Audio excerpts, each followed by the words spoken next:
যারা আমার নবীর শানে বেয়াদবি করে তাদের উদ্দেশ্য করে বলে দিতে চাই, যারা আমার নবীর শানে বেয়াদবি করবে তাদের একটা মাত্র ফয়সালা, একটা মাত্র সাজা। সেই সাজা হচ্ছে মান সাব্বা নবিয়ান ফাকতুলহু, মান সাব্বা নবিয়ান ফাকতুলহু। যারা আমার নবীর শানে বেয়াদবি করবে তাদের গর্দান ফেলে দিতে হবে। চিল্লে বলে ঠিক কিনা? ডান হাত তুলে বলে ঠিক কিনা? তুমি আমার বাবাকে গালি দাও, তুমি আমার মাকে গালি দাও, তুমি আজকের মাহফিলের শ্রোতা মণ্ডলীকে গালি দাও, সবাই চুপ করে থাকবে, চুপ করে থাকবে, চুপ করে থাকবে। কিন্তু বলে দিলাম, আমার নবীর শান ও মানে যদি কেউ বেয়াদবি করে, আমরা আমাদের নিজের জীবনে তাজা রক্ত কুরবান করে দেব, আমার নবীর শান ও মান রক্ষা করে ছাড়বো। ছেলে বলে ঠিক কিনা?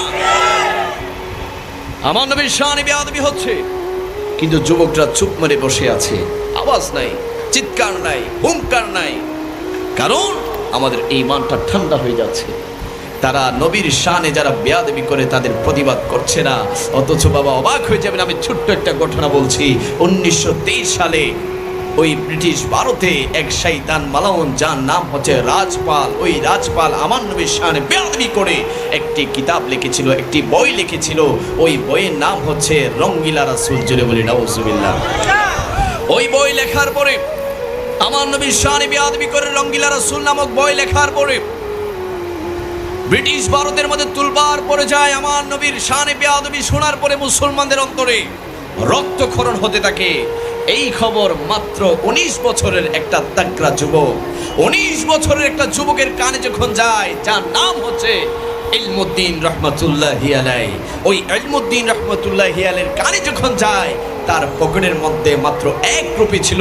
ওই 1 রুপি নিয়ে বাজারে গিয়ে একটি খঞ্জর, একটি তলোয়ার তিনি কেনার পরে তিনি ওই রাজপালকে খুঁজতে লাগলো সারা ভারতবর্ষে। ওই রাজপালকে ওই ইলমুদ্দিন রহমাতুল্লাহি আলাইহি খুঁজতে খুঁজতে যখন রাজপালের ঘরের মধ্যে গেল, রাজপালের ঘরের মধ্যে গিয়ে টোকা দিলেন, নক করলেন। টোকা দিতে যখন রাজপাল দরজা খুলে, ইলমুদ্দিন রহমাতুল্লাহি আলাইহি ওই রাজপালের শরীর থেকে মাথাকে আলাদা করে ওই রাজপালকে জাহান্নামে পাঠিয়ে দেয়। জোরে বলি সুবহানাল্লাহ। সারা ভারতবর্ষের মধ্যে তুলপাড় শুরু হয়ে গেল, ওই রাজপালকে কে কতল করেছে, কে কতল করেছে।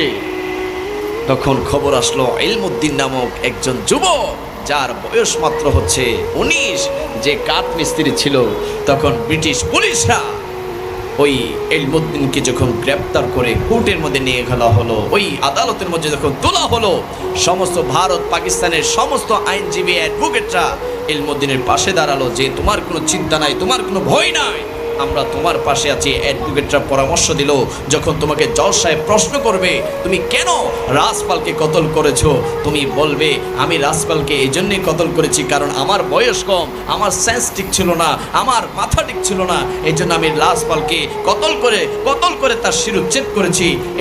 এটা যদি তুমি বলতে পারো তাহলে আমরা তোমাকে রক্ষা করে নিব।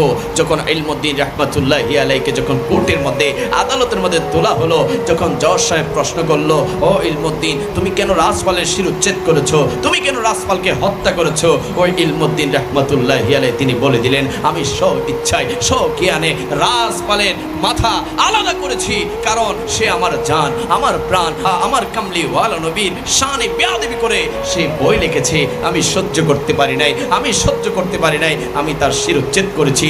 যখন ওই জজ সাহেব ইলমুদ্দিনকে যখন ফাঁসির রায় দিল যে তোমার ফাঁসি হবে, সমস্ত অ্যাডভোকেটরা ইলমুদ্দিনকে গিয়ে বলতে লাগলো তোমাকে আমরা যা শিখিয়ে দিয়েছি তা কেন বলো নাই।